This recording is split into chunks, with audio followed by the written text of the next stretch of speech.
Please leave a comment where you are watching from. I first got into checking Craigslist daily after the attacks in 2001.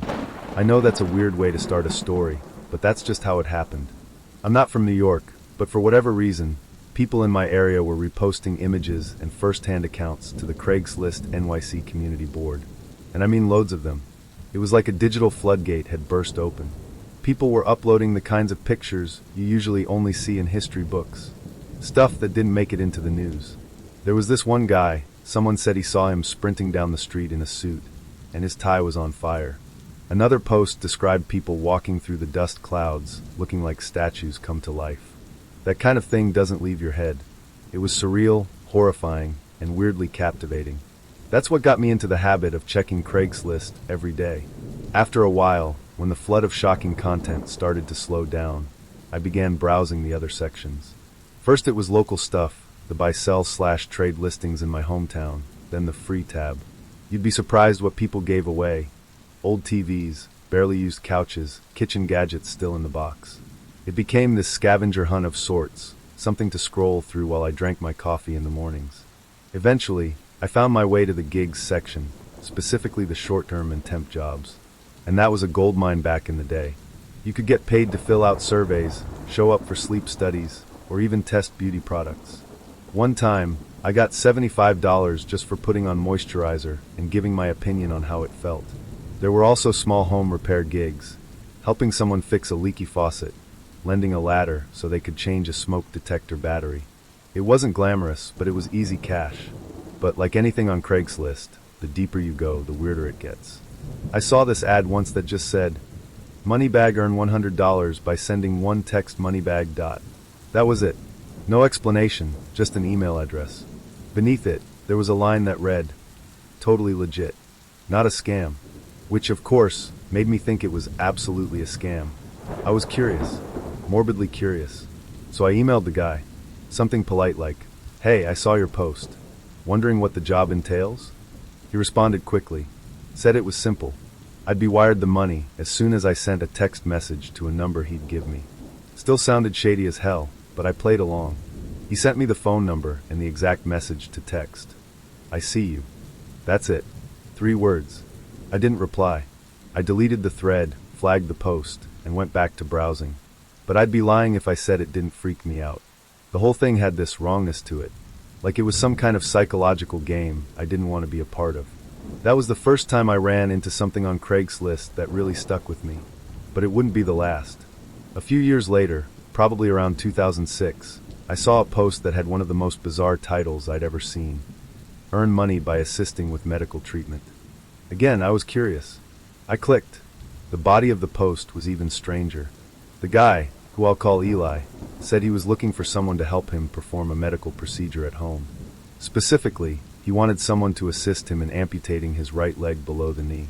He was offering $1,000 for the job. Said no experience was required, and that he'd teach me how to tie a tourniquet and cauterize the wound. At first, I laughed. I mean, who writes something like that? The tone of the post was weirdly cheerful, almost self-deprecating, like he knew how insane it sounded. And the email address he included was cash4cutting@aol.com, which just made it even more ridiculous. I figured it was someone trolling. A med student maybe, trying to make a dark joke. But it was so well written, so convincing, that I couldn't resist. I emailed him. The message I sent was lighthearted. "Hey, just wanted to say your post gave me a laugh. Thanks for that." A few hours later, Eli replied. He thanked me for appreciating his bleak sense of humor, but then added that the post was not a joke. He said he was serious and expected only genuine inquiries. He claimed he'd been planning this for years, and had even done a test run on himself. Apparently, he'd amputated one of his fingers to prepare. At this point, I was still skeptical, but I was also fascinated. I replied again, not to volunteer, obviously, but to ask questions. I told him I found the whole thing deeply strange, but also weirdly compelling, and asked if he'd be open to talking more about it. He said yes. That kicked off a series of emails that stretched over several weeks. Eli told me about his childhood, how he grew up in a small town in rural Indiana. When he was 8, a teenage boy in his neighborhood got into a serious car crash and lost his leg. The whole town rallied around the kid. He got attention, sympathy, and even special treatment at school.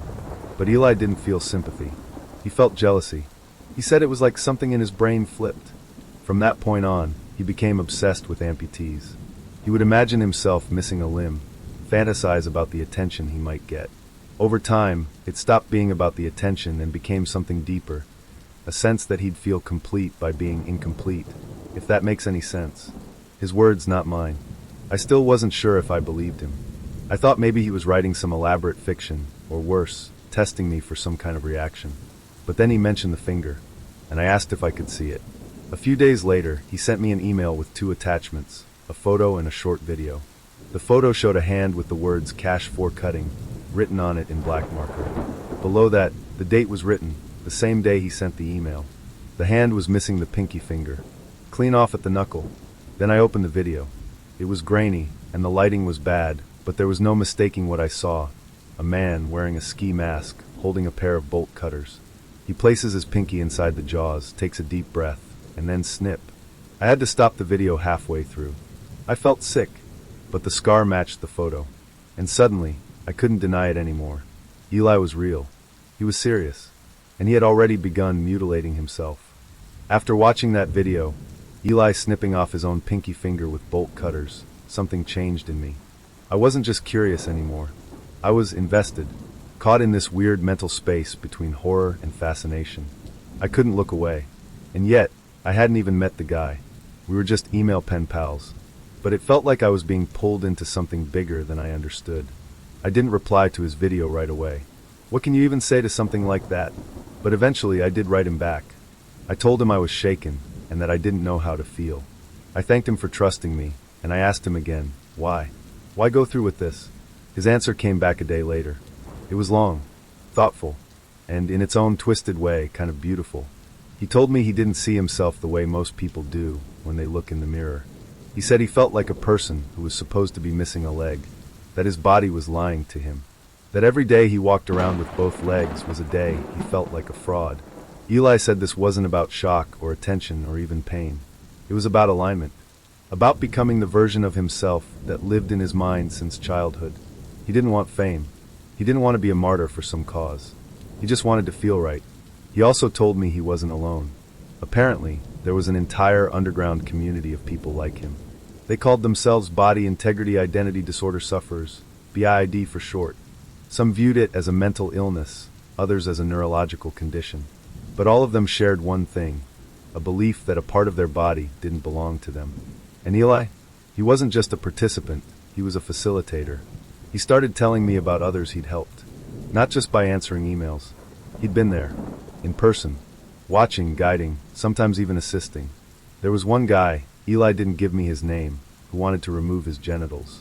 He didn't want help with the cutting, he just wanted someone there who wouldn't freak out, someone who could talk him through it, emotionally. Eli obliged. He sat with the man, gave him water, kept him grounded. Said it was one of the most intense experiences of his life. Another time, Eli helped a man get his leg amputated by a hospital, but not in the way you'd expect. He and this man, let's call him Trent, met through Craigslist, just like Eli and I had. Trent had done his research. He knew that if he could cause enough damage to his leg, the hospital would have no choice but to remove it. But timing and safety were everything. So they bought several bags of ice, filled a heavy-duty trash bin with cold water, and submerged Trent's leg up to the thigh. For 19 hours. Eli's job was to keep Trent's core temperature up. He brought blankets, snacks, warm drinks. He sat with him through the night, reading to him, talking to him, making sure he didn't pass out or go into shock. When the time was right, he drove Trent to the ER. By the next morning, the leg was gone. The doctors said the tissue was too far gone to salvage. Mission accomplished. Eli didn't take a dime for it. He said helping Trent was one of the most fulfilling moments of his life. And here's the thing, he wasn't bragging. He wasn't trying to convert me or convince me to join him. He was just sharing.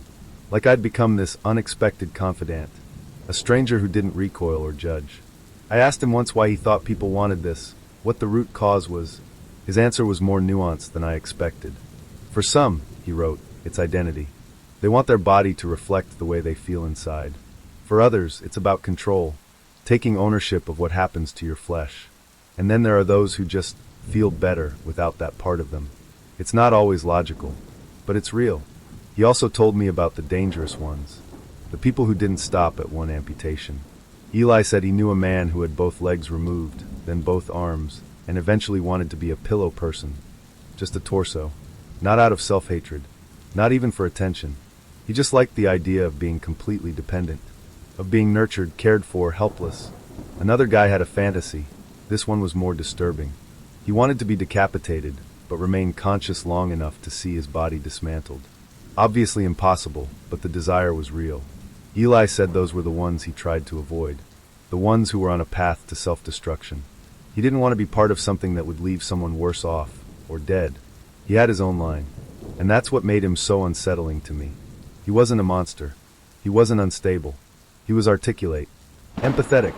He volunteered part-time with a local shelter, had close ties with his family, held a steady job at a call center. He was, by all outward appearances, a normal guy. Except for this one thing. This obsession. After a few months of back and forth, our emails slowed down. Life got busy. My curiosity had been sated, and I didn't feel the need to keep pressing him for details. But we still checked in occasionally, like distant cousins or old classmates just touching base. Then one day, he sent me a message with a subject line that read, "Today's the day." The body of the email was short. Just a few lines. "I found someone. A friend of a friend. He's clean, reliable, and understands what I need. We've walked through the plan a dozen times. I'm ready. I'll message you when it's done." I stared at that email for a long time. And then nothing. No follow-up. No update. Just silence. At first, I told myself he was recovering, that everything went fine, and he just needed time. But days turned into weeks. I sent him a message, then another, then 5 more. I tried different subject lines.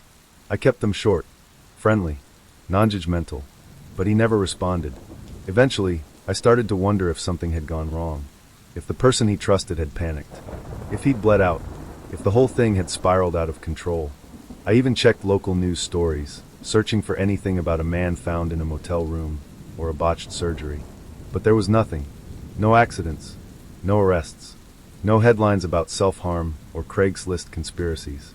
It was like he vanished. And that's what haunts me. Not knowing. Did he succeed? Is he out there somewhere, finally whole in his own mind? Or did he die alone, in some rented room with a stranger who got scared and ran? Did he regret it? Did he change his mind too late? I'll never know. Sometimes I still check the email account I used to talk to Eli. Just in case. I scroll through our old messages and reread his words, trying to make sense of it all. Trying to understand how someone could be so normal, so kind, and yet so consumed by something so extreme. And sometimes late at night, I wonder if I should have done something. Should I have reported him? Tracked him down? Tried harder to talk him out of it? But then I remember what he told me once early on. "Please don't try to save me. If you do, I'll stop replying." And he meant it. Eli didn't want saving. He wanted understanding, empathy, a witness. And for a while, that's what I was. I don't know what became of him. I never will. But I think about him more than I should. And I know this sounds strange after everything I've just shared, but part of me hopes he made it. Not because I agree with what he did, but because it was all he ever wanted. It was about 20 years ago, maybe a little more, and I was 6 months into living with my first serious boyfriend, Kyle. We were both in our early 20s and doing the best we could in a small 2-bedroom apartment in Henderson, Kentucky. It wasn't glamorous. Our fridge hummed like an old tractor, and the walls were so thin we could hear every word of the couple next door arguing about laundry. But it was ours. One night, I suggested we adopt a puppy. I'd always wanted a dog, and I figured it would be a good way to see how Kyle handled responsibility. Kind of like a soft launch into potential parenthood. He agreed, and we went to the county shelter the next weekend. That's where we met Oscar. Oscar was a Jack Russell Terrier mix, no more than 10 pounds of wiry energy, with ears that perked like satellite dishes and eyes that sparkled with mischief. The moment he licked Kyle's face through the bars of his kennel, I knew he was coming home with us. From day one, Oscar was a whirlwind. He had the kind of boundless energy that made you question whether he ever slept. He'd race through the apartment like a wind-up toy, leap onto the couch, then immediately jump off and chase his tail in the corner. It was exhausting and adorable in equal measure. Our days were filled with belly rubs, chewed flip-flops, and the occasional puddle on the carpet. But Oscar had one flaw. One giant, insatiable flaw. He hated rats. Our apartment backed up to a row of dumpsters, and like clockwork, every evening around dusk, a few rodents would scurry out to feast on whatever trash people had dumped from the upstairs units. Oscar could smell them from a mile away. He'd go stiff, tail trembling, teeth bared in a growl that was shockingly deep for such a little guy. At first, it was just barking. He'd stand at the back door, straining at the leash, yapping like a lunatic at the shadows near the dumpsters. But then came the day he actually saw one. It was like a switch flipped. He lunged so hard at the rat that he nearly dislocated my shoulder. After that, we had to be extra careful. I'd take him to the front of the building instead of the back, avoiding the rat zone altogether. Kyle installed a little picket fence in the backyard to keep him from darting off. But I could tell Oscar hated it. Every time we walked past the back window, his ears would perk up, and he'd whimper like he was longing for battle. Then one morning, Oscar was gone. I woke up to silence, which was odd. Normally, Oscar would be whining to be let out or bouncing on the side of our bed. But the place was dead quiet. I called his name. Nothing. I checked the laundry room, the bathroom, under the couch. Still nothing. Then I noticed the back door was ajar. Apparently, Kyle had come home late the night before, after having a few too many drinks with his co-workers. He must have forgotten to lock it. I was furious. I didn't say a word to him until he promised, swore up and down, that he'd find Oscar or die trying. And yes, I know that sounds dramatic, but I was heartbroken. That dog was like our little family. Kyle actually stepped up.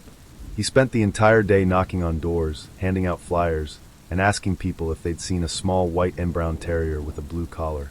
He even posted an ad on Craigslist titled "Lost Dog, Reward Offered." The ad had a picture of Oscar looking up at the camera with his tongue lolling out and his ears flopped forward. We offered a $200 reward, which was all we could spare at the time.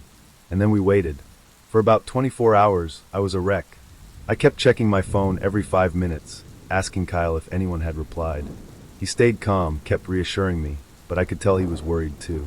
Then late the next night, Kyle got an email. It was from a man who claimed to have found Oscar wandering near the edge of town, not far from the highway. He said he was driving home from his job at a nearby warehouse when he spotted a small dog darting through traffic. He pulled over, managed to coax the dog into his truck with a granola bar, and took him home. Apparently, a friend of his had seen our Craigslist post and recognized the dog.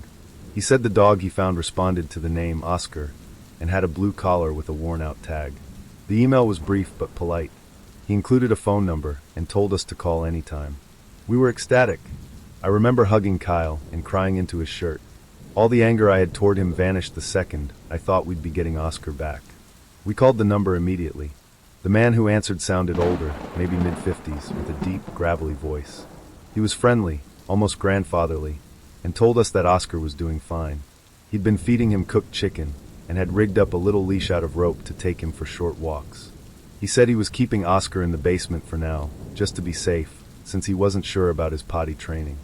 That part gave Kyle pause. "Why the basement?" he asked after we hung up. I brushed it off. Maybe he doesn't want Oscar peeing on the carpet. But Kyle didn't look convinced. "And the neighborhood," he added. "Did you notice the address? That part of town isn't exactly safe." I hadn't noticed. I hadn't grown up in Henderson, so I didn't know which neighborhoods were good or bad. But Kyle insisted on coming with me to pick Oscar up, and I was more than happy to have him along. A few hours later, we pulled up to the man's house. It was unsettling. The street was nearly deserted, with several houses boarded up or covered in graffiti. The lawns were overgrown, and garbage sat in piles near the curbs. The house itself looked like it hadn't been lived in for years. Paint peeling, shutters hanging crooked, porch light flickering even though it was still daylight. A man stood in the doorway waving. He wore a flannel shirt and jeans, and he smiled as we got out of the car. "You must be here for Oscar," he said. "Come on in. He's downstairs." That's when I felt it, that gut-deep unease, like something was off but I couldn't quite put my finger on it. I hesitated. "Would you mind bringing him up?" I asked. "We're in a bit of a rush." The man's smile faltered slightly. "He's just downstairs," he said again, a little more insistent. "Won't take a second." Kyle stepped forward. "We'll wait out here." The man stared at us for a moment, then nodded slowly. "Suit yourselves," he said, and turned back inside. We waited, and waited. No Oscar. No man. Kyle leaned in close and whispered, "We're leaving." I nodded, but just as we turned toward the car, we heard the man's voice again. "You sure you don't want to come in?" Saves me the trouble.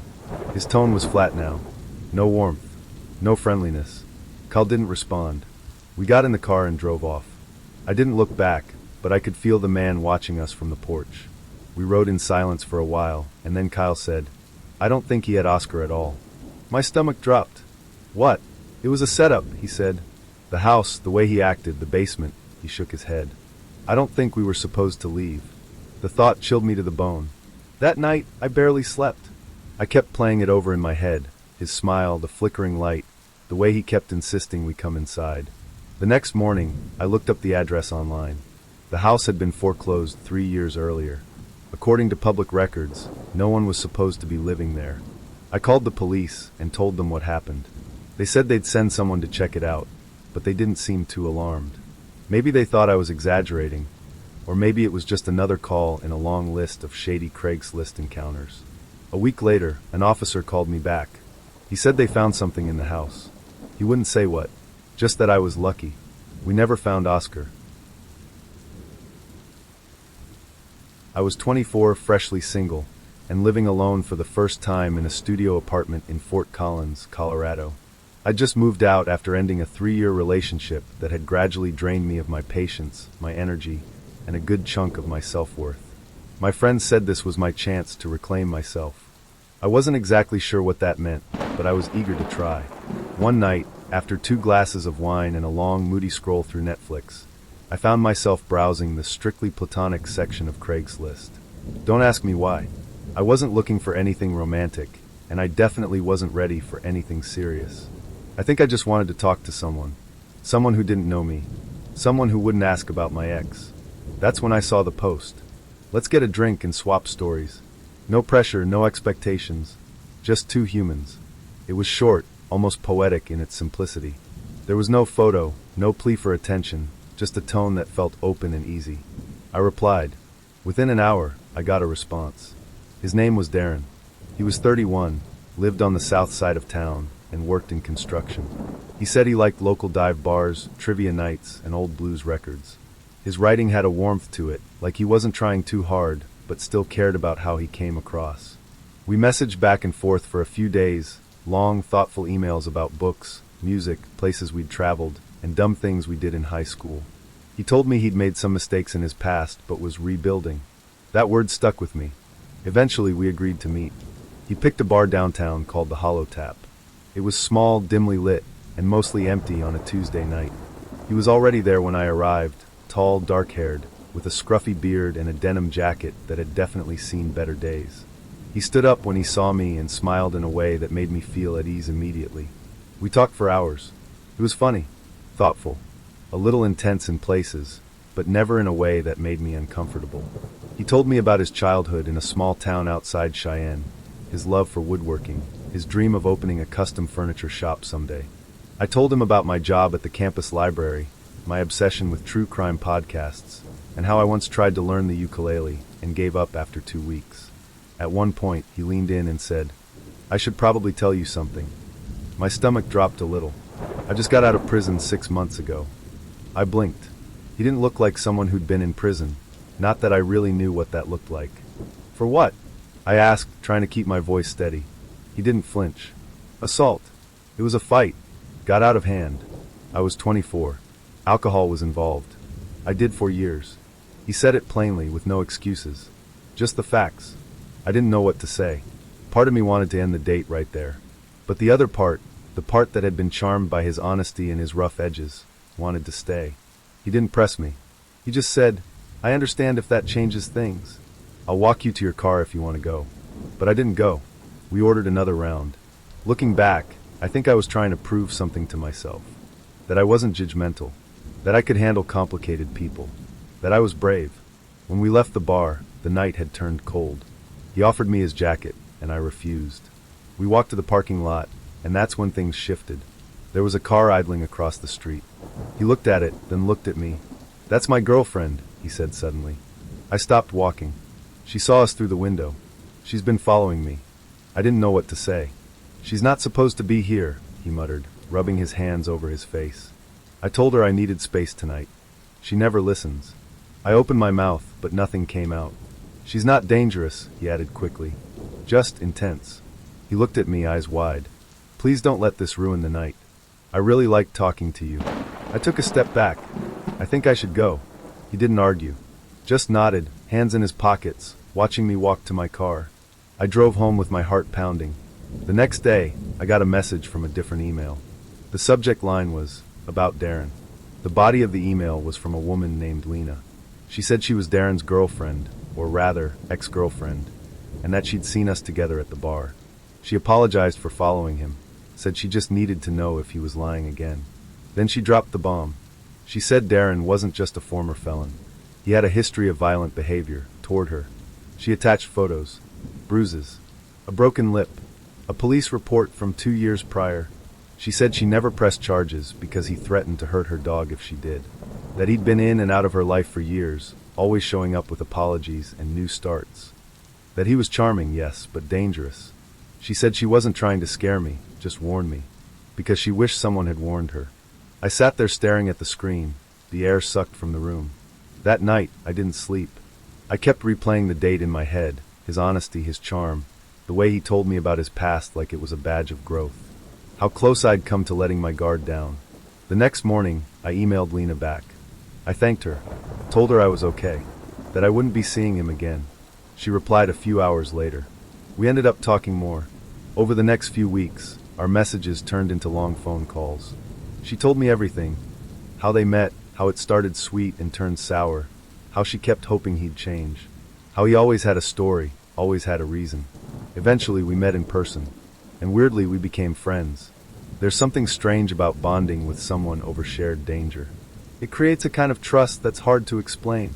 We were two women who'd been fooled by the same man, and there was some healing in that. Darren never contacted me again, but I kept thinking about him, about how charming he was, how normal he seemed, how close I came to letting someone into my world who didn't belong there. Since then, I've been more careful, not just with dating, but with people in general. I listen more closely. I watch for patterns. I trust my gut.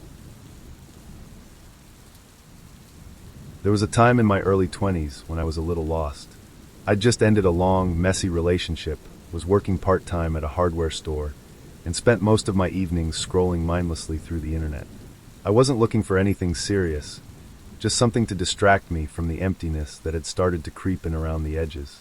That's how I ended up on Craigslist Personals. This was back when the personal ads were still around, before they got stripped down due to all the controversy. Most of them were either obvious scams or just plain creepy, like people looking for platonic foot rubs or cuddle sessions with no expectations, unless you want there to be expectations. But then I saw one that stood out. The title was short and to the point. Looking for something casual, just got out of a relationship. The body of the post was even simpler. Not looking for anything serious. Just out of a long relationship. Need to clear my head. Message me if you're interested. There was a photo attached, and she was beautiful. Not internet beautiful. Real person beautiful. The kind of girl you'd see at a coffee shop reading a book and think, I'd never have a shot with her. She had that natural, low-effort kind of charm. Messy hair, no makeup, leaning against a brick wall like she didn't care how she looked but still looked amazing. I stared at the photo for a long time before I messaged her. To my surprise, she replied almost immediately. Her name was Lisa. She was 26, lived about 20 minutes away, and had just broken up with her boyfriend of 4 years. Her messages were casual, flirty, and confident. Within a few exchanges, she was sending more photos, some a little more revealing than the first, and I was struggling to believe my luck. I mean, I'm not ugly, but I'm definitely not the kind of guy who usually gets that kind of attention. Still, something felt off. It was all happening too fast. Like, way too fast. I'd barely told her my name, and she was already talking about meeting up that same night. That's when I decided to test her a bit. Half joking, I messaged, if this is real, send me a pic with my name written on a piece of paper. I figured that would be the end of it, but then 5 minutes later, she sent a photo. It was her, holding a piece of paper with my name scrawled across it in thick marker. That shut down all my doubts. We kept chatting. She said she didn't want anything complicated, just a fun night, no strings attached. Her ex had just moved out, and she was still sorting through the emotional aftermath. I told her I understood, and she gave me her address. It was in Pooler, a quiet little suburb just west of Savannah. Seemed normal enough. She even gave me her phone number and told me to call before I came over. So I did. She picked up on the first ring.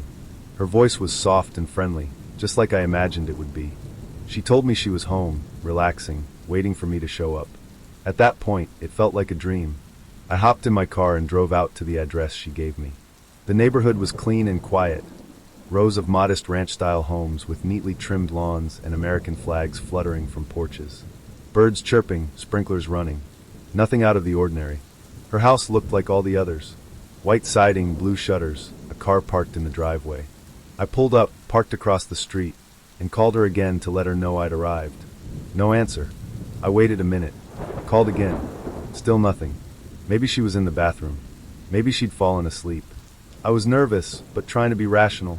I got out of my car and walked toward the house. And that's when I saw them. 2 men.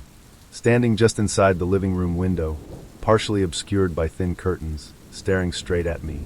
Everything inside me went cold. They didn't move. They didn't smile. They just stared.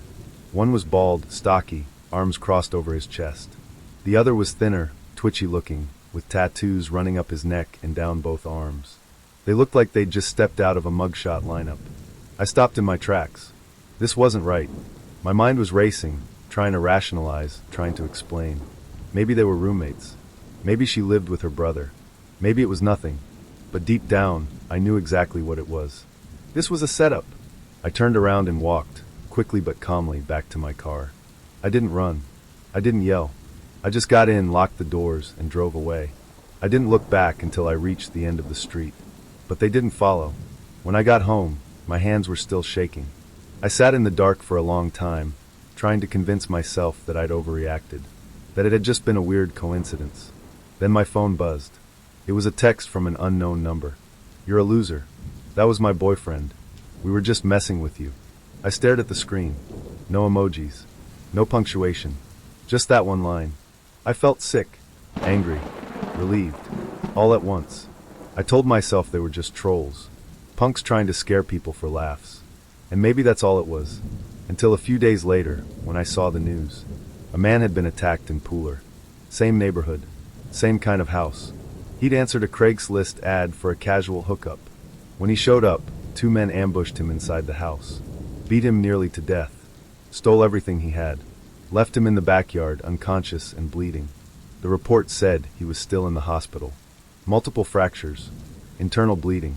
They weren't sure if he'd make a full recovery. The police described it as a Craigslist honey trap. And the details, they matched everything I'd experienced. Same setup. Same type of message. Same neighborhood. I couldn't stop thinking about it. What if I hadn't seen them in the window? What if I'd gone inside? What if they'd slammed the door behind me before I could turn around? It haunted me. I kept replaying it in my head. The photo with my name on it, the soft voice on the phone, the 2 men staring from behind the curtain. It wasn't just a prank. It wasn't harmless fun. It was predatory. They weren't looking to humiliate me.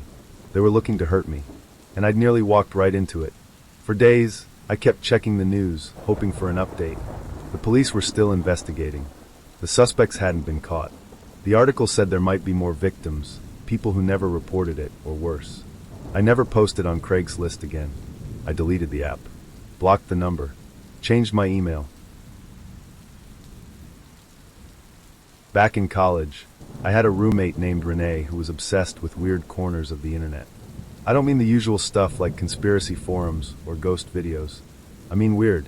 She'd go exploring through abandoned blogs, foreign language message boards with 3 users, or YouTube channels that hadn't posted in 10 years. She called it her digital archaeology. I mostly ignored it. I was busy with my own life, classes, part-time work at a used bookstore, and a long-distance relationship that was already fraying at the edges. But every now and then, Renee would call me over to her laptop and say something like, "You have to see this." Usually it was harmless. A guy who built a life-size dollhouse and lives in it. A woman who live-streamed her attempts to cook every meal with only a travel iron. Bizarre? Sure, but rarely more than mildly unsettling.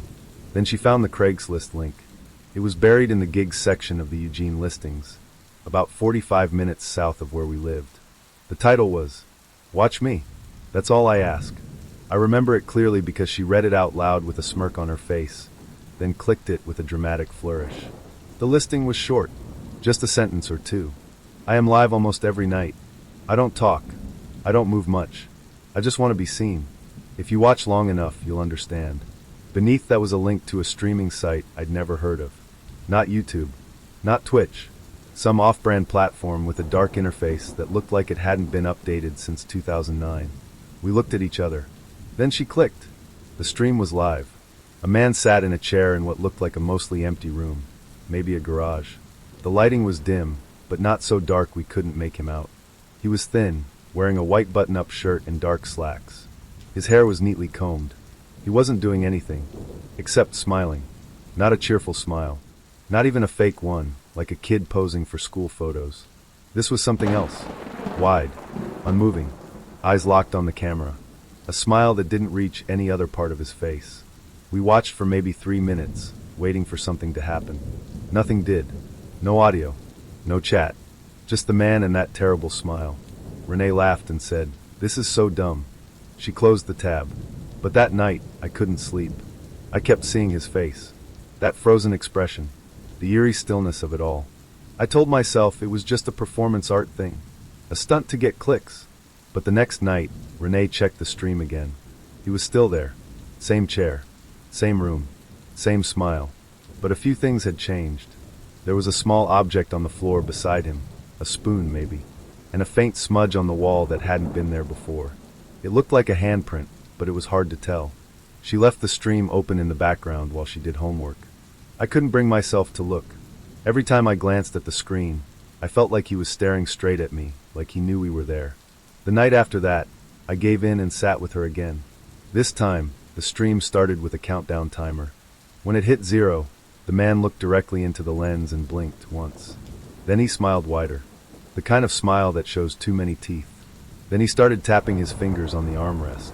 Slowly, deliberately, the same rhythm over and over. Renee joked that it was some kind of code, like Morse or binary or something. But her voice was quieter than usual. And she didn't laugh. I told her to turn it off. She didn't. She watched for another hour while I retreated to my room and shut the door. The next morning, I found her asleep at her desk, the stream still open on her laptop. The man was gone.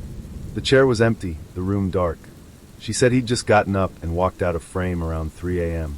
No words. No sign-off. Just stood up and left. We didn't talk much that day, but that night she watched again. And the next night. And the next. I stopped joining her. Something about the stream unsettled me in a way I couldn't explain. It wasn't just creepy, it felt wrong. Like something you weren't supposed to see. Like staring too long at something that didn't quite belong in this world. About a week in, I noticed Renee had changed. She was sleeping less, eating in silence. Her laptop was always open, always facing the same direction, toward her bed. I asked her if she was okay, and she just said, "He's getting closer." I thought she meant emotionally, like she was getting sucked into the character. But then she showed me the stream. The man wasn't in the chair anymore. He was standing, closer to the camera. The same smile, the same dead eyes, but now he was maybe 5 feet away from the lens. Behind him, the room had changed. The walls were different, with paneling instead of drywall. There was a clock in the corner. It looked familiar. I asked Renee where she thought he was streaming from. She didn't answer. 2 nights later, I came home late and found our apartment dark. Her bedroom door was open, but she wasn't there. The stream was still running. The man was now in a hallway. No chair. Just walking slowly, smile intact, the camera shaking slightly as if he were holding it himself. At the end of the hallway was a door. It looked like our front door. I slammed the laptop shut. I tried calling her. No answer. I checked her location on Find My Friends. Nothing. She'd turned it off. I called the police. They showed up fast. I explained everything, probably sounding like a lunatic, but they took me seriously enough to search the building. They found Renee in the laundry room 2 floors down, sitting on the cold tile with her knees pulled to her chest. She was shaking, whispering, "He's here. He's here. He's here." They took her to the hospital. She was placed on an involuntary 72-hour hold for observation. When I visited her, she wouldn't look at me. She just kept asking if I'd seen the latest stream. I hadn't. I tried to check the link, but the Craigslist post was gone. The streaming site was offline. The account had been deleted. And the laptop? Wiped. Completely blank. No browser history. No saved files. No trace of the stream. When Renee was released, she moved back in with her parents in Montana. We kept in touch for a little while, but eventually the texts stopped coming. I heard secondhand that she wouldn't go near a computer anymore, that she refused to watch TV, that she covered the camera on her phone with duct tape. I don't blame her, because I still dream about that man. Back in college, I had a roommate named Renee who was obsessed with weird corners of the internet. I don't mean the usual stuff like conspiracy forums or ghost videos. I mean weird. She'd go exploring through abandoned blogs, foreign language message boards with 3 users, or YouTube channels that hadn't posted in 10 years. She called it her digital archaeology. I mostly ignored it. I was busy with my own life, classes, part-time work at a used bookstore, and a long-distance relationship that was already fraying at the edges. But every now and then, Renee would call me over to her laptop and say something like, "You have to see this." Usually it was harmless. A guy who built a life-size dollhouse and lives in it. A woman who live-streamed her attempts to cook every meal with only a travel iron. Bizarre? Sure, but rarely more than mildly unsettling. Then she found the Craigslist link. It was buried in the gigs section of the Eugene listings, about 45 minutes south of where we lived. The title was, "Watch Me. That's all I ask." I remember it clearly because she read it out loud with a smirk on her face, then clicked it with a dramatic flourish. The listing was short, just a sentence or two. "I am live almost every night. I don't talk. I don't move much. I just want to be seen. If you watch long enough, you'll understand." Beneath that was a link to a streaming site I'd never heard of. Not YouTube. Not Twitch. Some off-brand platform with a dark interface that looked like it hadn't been updated since 2009. We looked at each other. Then she clicked. The stream was live. A man sat in a chair in what looked like a mostly empty room. Maybe a garage. The lighting was dim, but not so dark we couldn't make him out. He was thin, wearing a white button-up shirt and dark slacks. His hair was neatly combed. He wasn't doing anything, except smiling. Not a cheerful smile. Not even a fake one, like a kid posing for school photos. This was something else. Wide, unmoving, eyes locked on the camera. A smile that didn't reach any other part of his face. We watched for maybe 3 minutes, waiting for something to happen. Nothing did. No audio. No chat. Just the man and that terrible smile. Renee laughed and said, "This is so dumb." She closed the tab. But that night, I couldn't sleep. I kept seeing his face. That frozen expression. The eerie stillness of it all. I told myself it was just a performance art thing. A stunt to get clicks. But the next night, Renee checked the stream again. He was still there. Same chair. Same room. Same smile. But a few things had changed. There was a small object on the floor beside him, a spoon maybe, and a faint smudge on the wall that hadn't been there before. It looked like a handprint, but it was hard to tell. She left the stream open in the background while she did homework. I couldn't bring myself to look. Every time I glanced at the screen, I felt like he was staring straight at me, like he knew we were there. The night after that, I gave in and sat with her again. This time, the stream started with a countdown timer. When it hit 0, the man looked directly into the lens and blinked once. Then he smiled wider. The kind of smile that shows too many teeth. Then he started tapping his fingers on the armrest. Slowly. Deliberately. The same rhythm, over and over. Renee joked that it was some kind of code, like Morse or binary or something. But her voice was quieter than usual. And she didn't laugh. I told her to turn it off. She didn't. She watched for another hour while I retreated to my room and shut the door. The next morning, I found her asleep at her desk, the stream still open on her laptop. The man was gone. The chair was empty, the room dark. She said he'd just gotten up and walked out of frame around 3 a.m. No words. No sign-off. Just stood up and left. We didn't talk much that day, but that night she watched again. And the next night. And the next. I stopped joining her. Something about the stream unsettled me in a way I couldn't explain. It wasn't just creepy, it felt wrong. Like something you weren't supposed to see. Like staring too long at something that didn't quite belong in this world. About a week in, I noticed Renee had changed. She was sleeping less, eating in silence. Her laptop was always open, always facing the same direction, toward her bed. I asked her if she was okay, and she just said, "He's getting closer." I thought she meant emotionally. like she was getting sucked into the character. But then she showed me the stream. The man wasn't in the chair anymore. He was standing, closer to the camera. The same smile, the same dead eyes. But now he was maybe 5 feet away from the lens. Behind him, the room had changed. The walls were different, with paneling instead of drywall. There was a clock in the corner. It looked familiar. I asked Renee where she thought he was streaming from. She didn't answer. 2 nights later, I came home late and found our apartment dark. Her bedroom door was open, but she wasn't there. The laptop was... The stream was still running. The man was now in a hallway. No chair. Just walking slowly, smile intact, the camera shaking slightly as if he were holding it himself. At the end of the hallway was a door. It looked like our front door. I slammed the laptop shut. I tried calling her. No answer. I checked her location on Find My Friends. Nothing. She'd turned it off. I called the police. They showed up fast. I explained everything, probably sounding like a lunatic, but they took me seriously enough to search the building. They found Renee in the laundry room 2 floors down, sitting on the cold tile with her knees pulled to her chest. She was shaking, whispering, "He's here. He's here. He's here." They took her to the hospital. She was placed on an involuntary 72-hour hold for observation. When I visited her, she wouldn't look at me. She just kept asking if I'd seen the latest stream. I hadn't. I tried to check the link, but the Craigslist post was gone. The streaming site was offline. The account had been deleted, and the laptop wiped, completely blank. No browser history, no saved files, no trace of the stream. When Renee was released, she moved back in with her parents in Montana. We kept in touch for a little while, but eventually the texts stopped coming. I heard secondhand that she wouldn't go near a computer anymore, that she refused to watch TV, that she covered the camera on her phone with duct tape. I don't blame her, because I still dream about that man.